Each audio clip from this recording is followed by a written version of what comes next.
the people around him and to do things in order that fits his schedule, or he just predicts things. So in the sense that he starts kind of controlling the lives of not just him, but the people surrounding him. So that's how big manipulation can escalate to one point, in my opinion. But definitely, if you're a guy and you just like lying to your partner or to the girl just to make yourself look good, and you're actually not doing anything at the time. For example, one example that you brought up is the not texting her back, right? So these things, they're eventually gonna be found out. Let's say you guys start dating, you start spending time together. She's gonna notice that you're not the guy.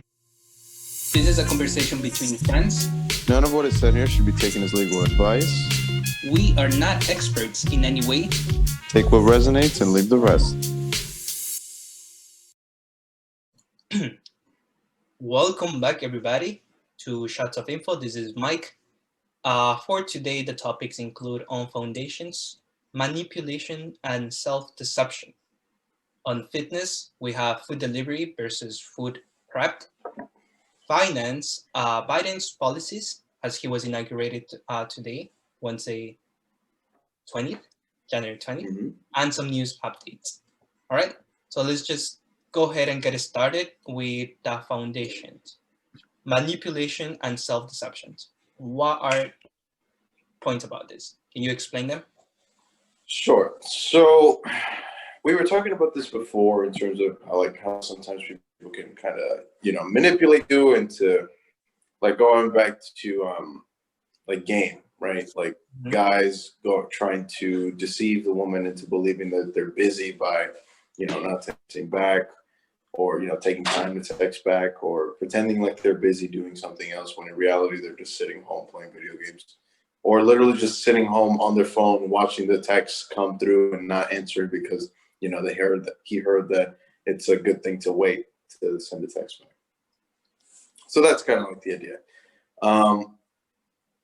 So I would say that, it's not necessarily, well, it is a bad thing, but sometimes just simply due to the fact that you don't have anything going on with your life, something like that is maybe not too bad of an idea initially. But going to, putting this on a larger scale and kind of just doing this as just the norm, just manipulating people and having people believe false ideas of like who you are and like what you do and how busy you are, or whatever the case is. It can eventually lead to the point where you start actually believing this yourself. And that is where the point of self-deception comes in, right? Where you literally just believe the lies that you tell people. You believe the lies that, you tell people that you do this and this, or you have this much money, or you are this kind of person, when in reality, you're actually not. You say that you're an honest person, but you're always lying. Or you say that you're somebody that's a hard worker, but you're always slacking off. And you always find any excuse to kind of not do work. So that's kind of like the initial point to start off the conversation. What are your thoughts? Well, yeah, I'm very familiar with manipulation. I think is self-explanatory. A lot of people have manipulated, maybe consciously or unconsciously. They have played with other people, or they're have been manipulated by somebody else. So I think that's a clear point. When it comes to self-deception, I wasn't very clear at first, but now that you explain it a little bit better, it makes sense. So we can actually argue that manipulations can lead to self-deception because they actually both are based on lies, right? They both are literally lying to other people. So one to manipulate, one to just make them think or do something that is going to be beneficial for you, or just whatever the situation is, you're manipulating the situation to put you in a advantage position. Yeah. Mm-hmm. Whereas self-deception, you are lying, but you know that the little phrase that said like your thoughts become your reality. So if you're lying constantly and you're lying to like everybody, or just using a facade like a fake mask, you eventually start becoming that. And people are most of the time I feel like people are gonna caught on you bullshit regardless. And there's no lie in this life that is gonna be, kept secret forever. So self-deception, I feel like, is gonna put you in a position that even you're gonna lose yourself because you don't really know who you are to begin with, or you don't know um like like your core values. You start like losing it. You start kind of like losing us what do you call it, self-awareness or um self-identity. Identity. Yeah. There you go. Yes. So they're both, in my opinion, they're both bad. Yes. Manipulation can cannot escalate to a bigger population, a bigger people, more people as well. It can start as little as your partner or like your girlfriend or boyfriend, and eventually can escalate to the point that you're just doing it for fun. Not even Have you- doing it for fun. It's just like it's literally just becoming who you are, or you're just like the immediate reaction is to lie and deceive, right? You're gonna say something? Yeah. Have you ever watched the show Sherlock Holmes or the Sherlock series? Holmes. Sherlock Yes. Holmes. Yeah. So he's the type of guy who's super, super clever, super, super smart, but he uses that into his advantage to manipulate the people around him and to do things in order that fits his schedule, or he just predicts things. So in the sense that he starts kind of controlling the lives of not just him, but the people surrounding him. So that's how big manipulation can escalate to one point, in my opinion. But definitely, if you're a guy and you just like lying to your partner or to the girl just to make yourself look good, and you're actually not doing anything at the time. For example, one example that you brought up is the not texting her back, right? So these things, they're eventually gonna be found out. Let's say you guys start dating, you start spending time together. She's gonna notice that you're not the guy that she thought you were. And this actually can be piggybacked from the topic that we spoke yesterday about competition, right? That she's eventually want something better, and she's eventually gonna leave you because, like, you were just affected. You were just Yeah, like, you were just lying. You were a facade. You were a character, right? You weren't exactly real. correct. Whereas self-deception, I feel like it's more yourself. It's more So there's one personal. thing. It's more personal. There you go. It's more personal, but there comes a time that somebody said this. I don't know if it's on the movies, on books, or whatever. Is that you can lie to everyone else in the room, but you can never lie to yourself. And self-deception, I feel like, regardless, you start becoming those lies, and that you start believing that you are something that you're not. At the end of the night, you're gonna look yourself at the mirror, and you're just gonna eventually be like, "Damn, I really know what I think I am." And this can actually, kind of create mental instability, and maybe can lead to even suicide. Killing yourself because Suicide or just having depression, anxiety, right? Because you're not working from any base. You're kind of just floating. Right? In order for you to establish any sense of just normalcy, you need to have groundedness. You need to have a foundation. So you need to learn. This is something that it's gonna be, in my opinion, one of the hardest things as people, as humans, men or women, kids or adults, that we have to start learning on who we are and what we're here for. I remember talking to this girl who was like a psych major, right? I love talking to psych majors because they just know stuff. But we used to talk about philosophy, and there are like three questions that you always want to ask whenever you're having like an existential crisis. Is that who you are, what are you doing right now, and what is something that you want out of this life.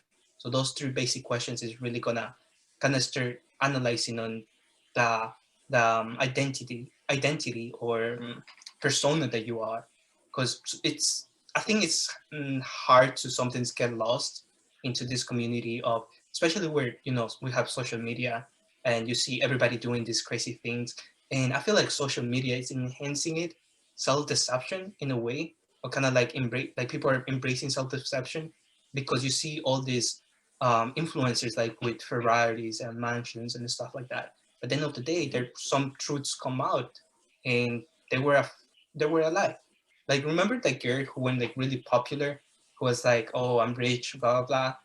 Like, was driving a Ferrari. She was like Asian, and then like she disappeared because everybody found out that everything that she showed off, it wasn't really hers.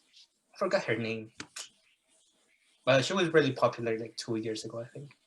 Mm. So I think social media has a really huge impact.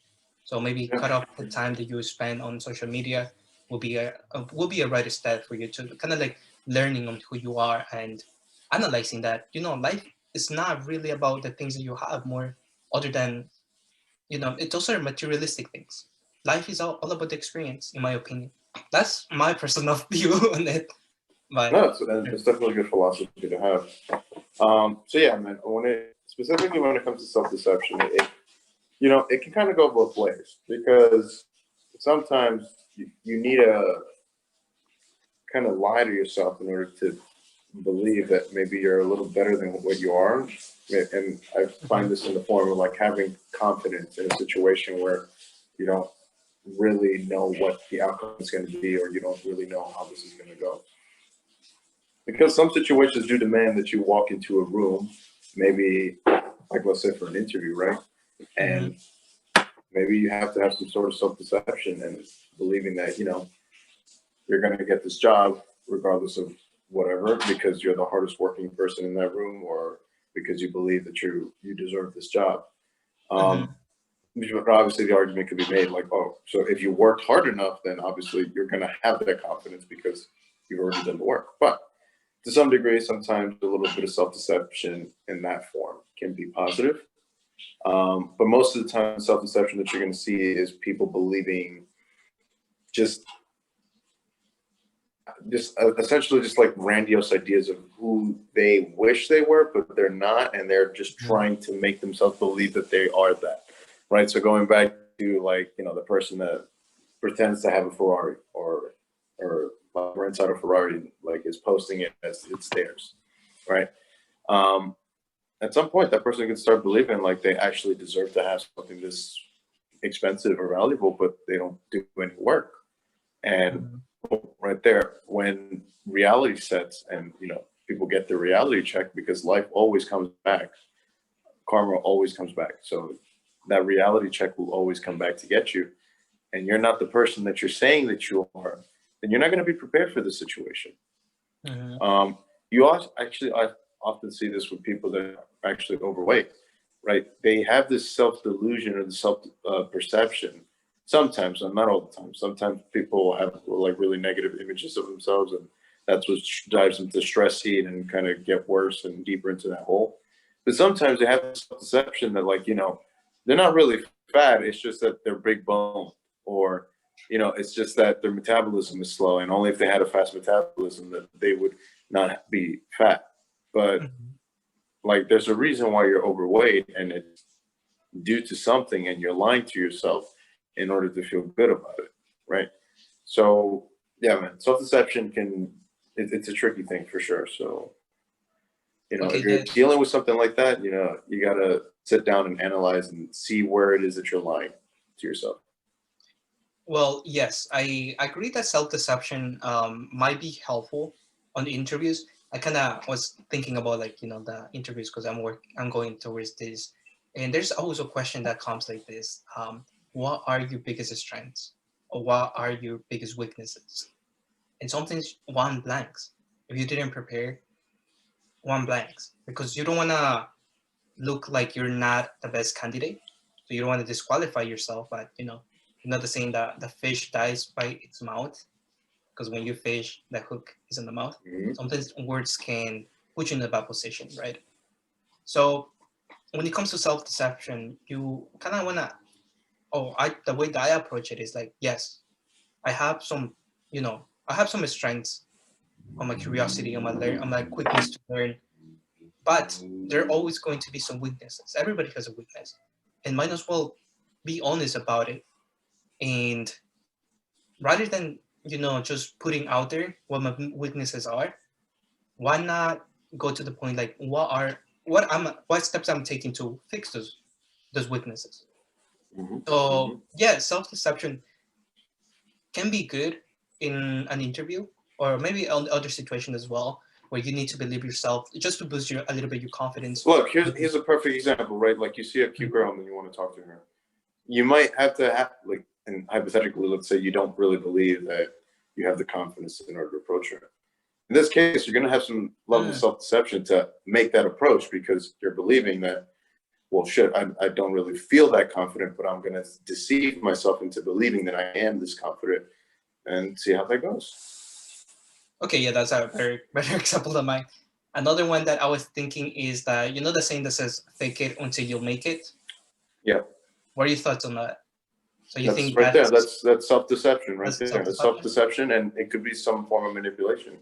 And a lot of times that ends up working out because maybe you're starting off from a place where you're not where you want to be. You're not the ideal version of yourself. Mhm. But if you pretend to be, at some point you'll eventually get there. Yeah, but most importantly, it's not that just that you're just thinking about it.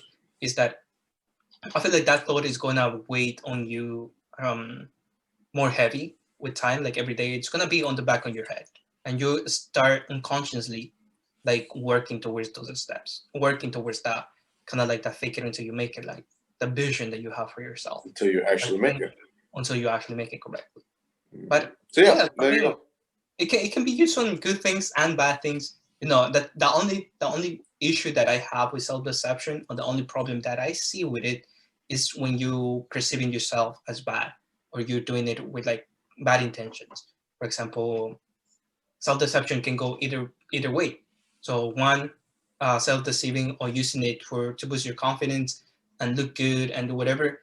But if we flip the coin, it can also be for bad things, and start believing that you're not worth it, you're not smart, you're whatever, self-deception in a negative way. And that can be dangerous, in my opinion. Yeah, for sure. So yeah, be All careful right. with that one. Yeah, definitely be careful with both of them. I would say so. Be careful with people who, if you see they're a little bit manipulators, be careful with those. And if you feel like you're manipulating some people, which can be fun, yes, but definitely stay It's away from power. it. It's Yeah, power, right? it's power, yeah. Anyways, let's move on to fitness. Let's go to food delivery and food prep.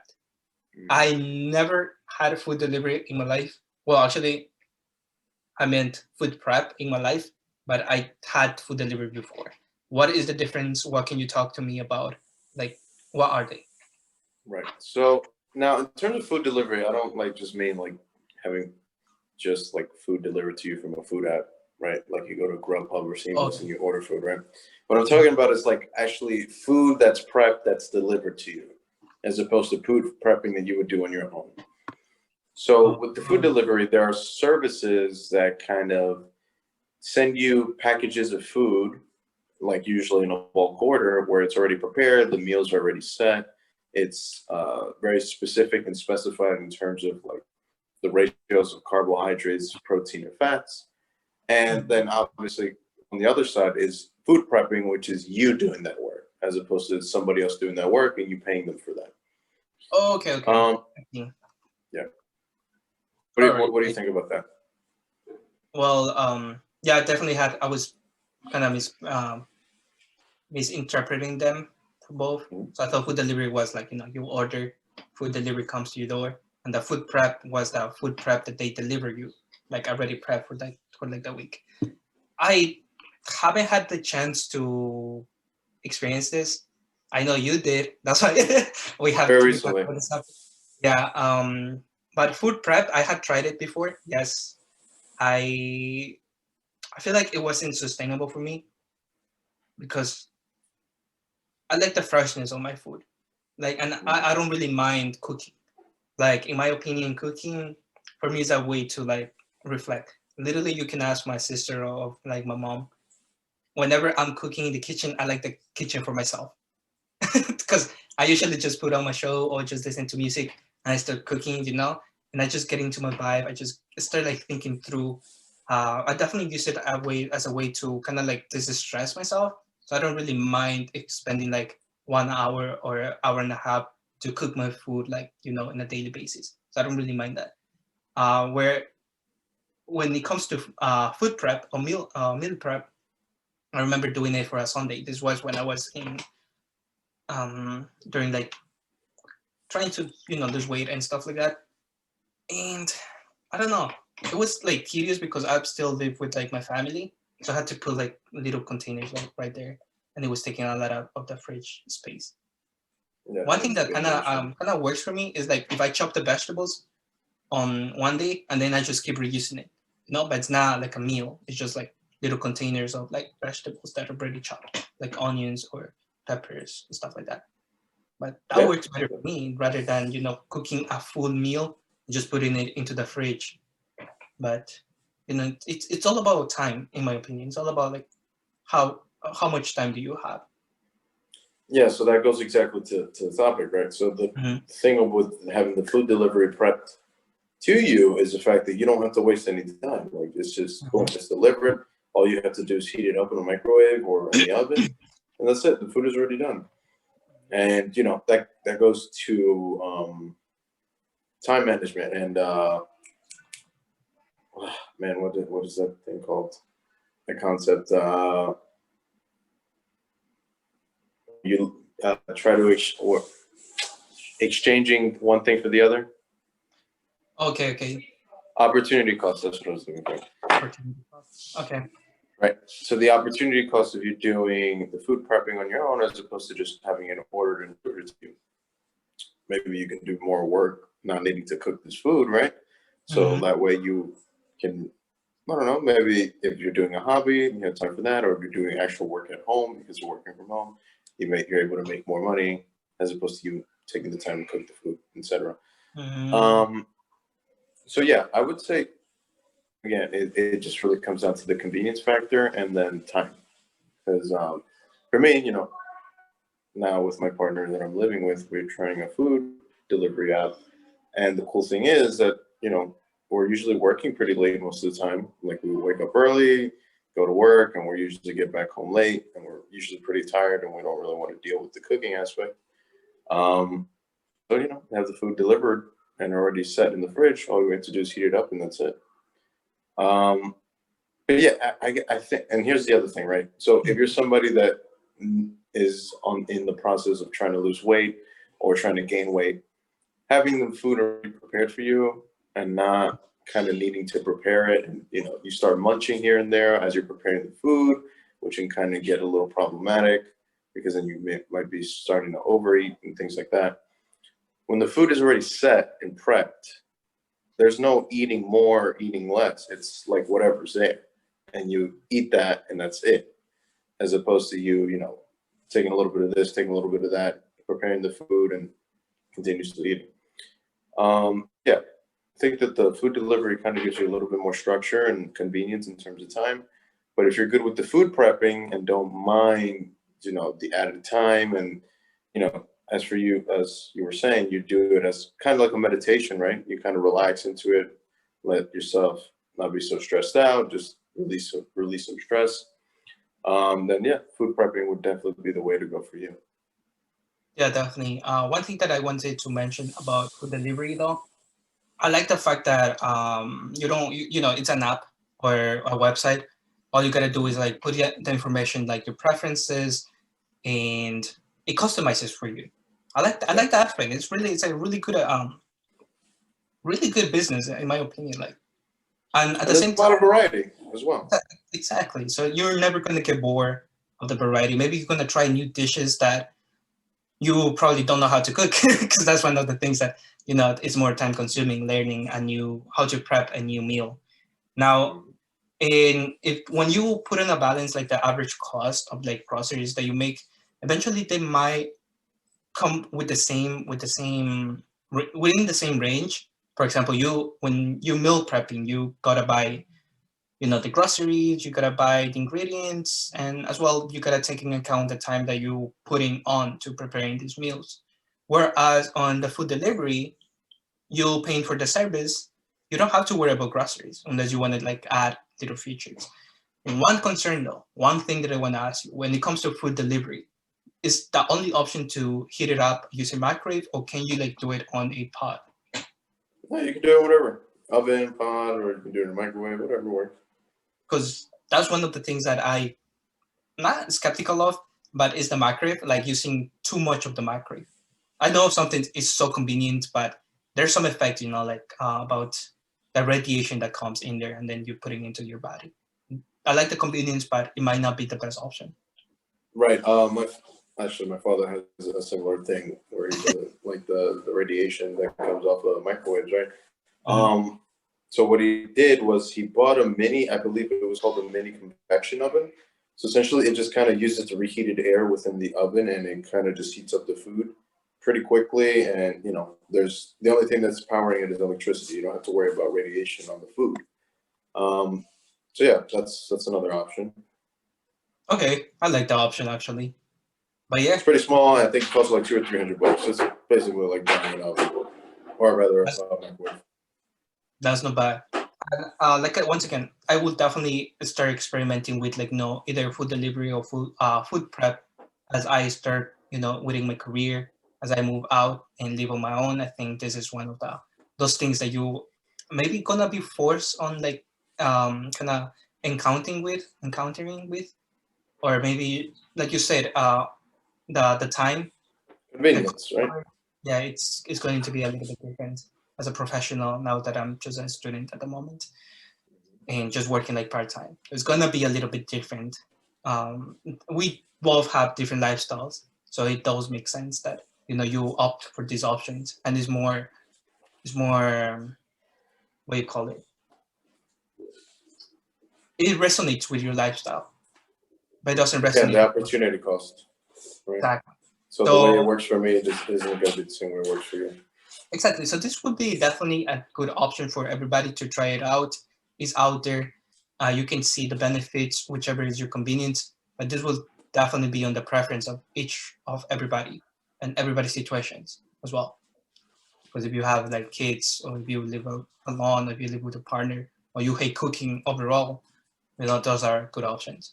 Good. Let's move on to finance. Finance. Okay. So today was inauguration date.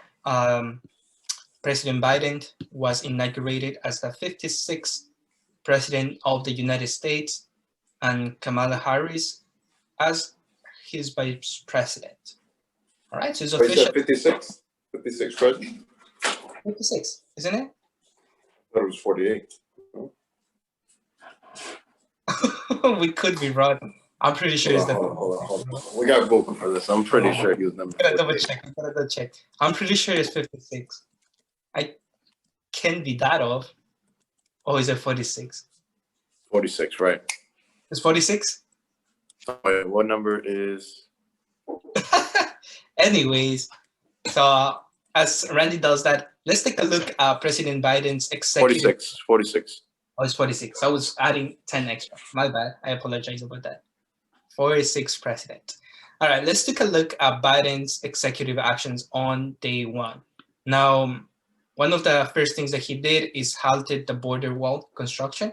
So Biden is ending the emergency declaration Trump was using to funnel money to build the US-Mexico border wall. So he immediately stopped that. He ended the travel ban. Trump has blocked travelers from 7 mostly Muslim countries. So Trump's what he did, he removed that. Okay, so good so far. He rejoined the Paris Climate Accord. This is part of his plan for a clean energy revolution. So far, so good. Ended eviction and foreclosure bans. The president is extending the current moratorium through March. Oh, I thought it was until September. He initially offered until September, but he said it until March. So I think he's extended it until September on the third package, the stimulus package. Okay, next he revoked the permit for Keystone XL pipeline. And this is what I saw this coming, and this is why I said oil was gonna take a hit today, because Trump was in favor of this permit, the Keystone XL pipeline. What it is, just if you're not aware, oil goes through a pipe, and this was from Canada all across the U.S. But it was it had some environmental dangers to that parks and rivers that was going across. So they wanted to go like a straight line, whereas right now it's kind of like in a zigzag and going like all over the place on places that it doesn't really affect the environment. So Trump, he agreed with it. He gave the permit to go ahead and do the construction. And I knew that Biden, he was just gonna revoke that. And that's what he did. So it's one of the several rollbacks of Trump's era actions on energy and the environment. Next, required masks. Americans have to be masked in federal buildings, on federal land, and in airplanes and buses that cross state lines. Reverse Trump's census plan. Undocumented immigrants will be counted in the 2020 census. I wasn't aware that Trump was against that, actually. That's new. But yeah, so that's some of the things that he did on his first day. Like he was signing some of the executive orders. It's really good. Now, the inauguration date, it was on noon. I don't think nobody watched. Well, I know you didn't watch. I did not watch it. Working. I mean, it was what it is. He was inaugurated. I didn't see it, actually. I didn't have time for that. Anyways, we have a new president. Trump is out. According to 50% of the voters, believe Trump did not make America great. And a little kind of walkthrough of what happened on inauguration today. Okay, good. So celebrities Lady Gaga and Jennifer Lopez performed at the ceremony. Former President Barack Obama, George W. Bush, and Bill Clinton were in attendance along with the former First Ladies, Michelle Obama, Laura Bush, and Hillary Clinton. Interesting that Hillary Clinton was dead. But yes, a lot of military was on the Capitol in fears of another, what happened on, I think it was last Wednesday? Yeah. Last Wednesday, right?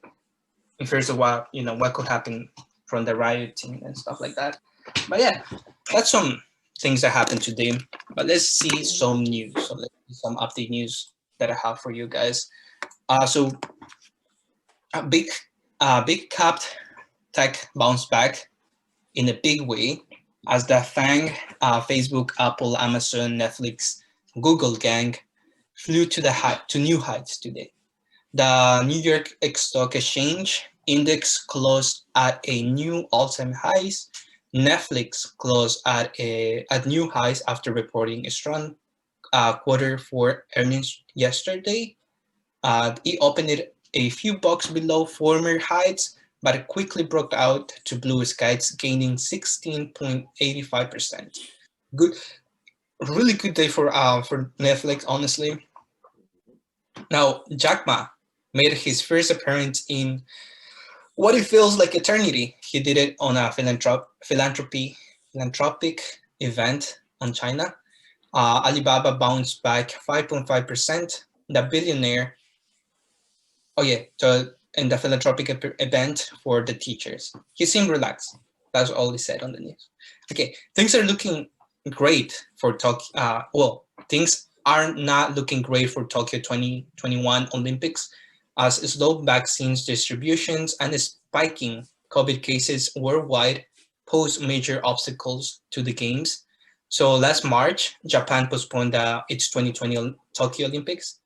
I know this because I was trying to go to Japan on that time. But yeah, Japan infection rates in particular have been soaring recently, with almost a third of Japan refusing vaccines. They're very skeptical. We talk about France being one of those countries as well. This might not be a problem. This might not be a problem soon in the US, through as Amazon just offered its help to President Biden with vaccine distributions. What do you think on that? Amazon is it's offering his hand, and they own Jeff Bezos. Yeah. Joe Bezos. Yeah, he wants to be in the good what do you call it? Good Gracious. faith. Yeah, man. I mean, I don't know, man. Nowadays, like the talk is that corporations are the thing that runs the government, right? So I Sorry. don't know. I don't think it's a bad thing. Obviously, Amazon is such a big powerhouse, and they have so much distribution available. That would definitely be a help, relatively speaking. But I don't know how that's gonna turn out. Like, give them a favor, and what is he gonna ask in return? That's kind of We will see what it would be. But yeah, so that's pretty much it for the news for the day. Interesting day. On my end, I started trading Neo, following Randy's footsteps. It bounced back really nice. Swing trading it until tomorrow. I was trading gold, which really give me good returns. And I'm also trading some options on Apple, which I saw great recovery on my investment portfolio today. So that's some little updates about what I'm doing today. What are yours? So for me, I'm taking a break off the EV market because I've been trading them for months on end now. So now my switch over has gone to a little bit all over the place. The one I'm focusing in now is cryptocurrency and Bitcoin, specifically dealing with those Bitcoin mining companies. So we talked about Mara before and Riot. These guys, they're going to be playing alongside whatever Bitcoin and the rest of the cryptocurrency family does. So to me, I feel like that there's a lot of potential there, and right now there's a lot of hype behind it. There's a little bit of cooling off, but as you can see, if you look at the charts, Bitcoin's just settling at 35, relatively speaking. It keeps coming back to that range. So I think that's just a nice little territory for it to cool off on until we get a nice push again into maybe 50K territory. Right, yeah. Today Bitcoin was very, very quiet, like super quiet actually.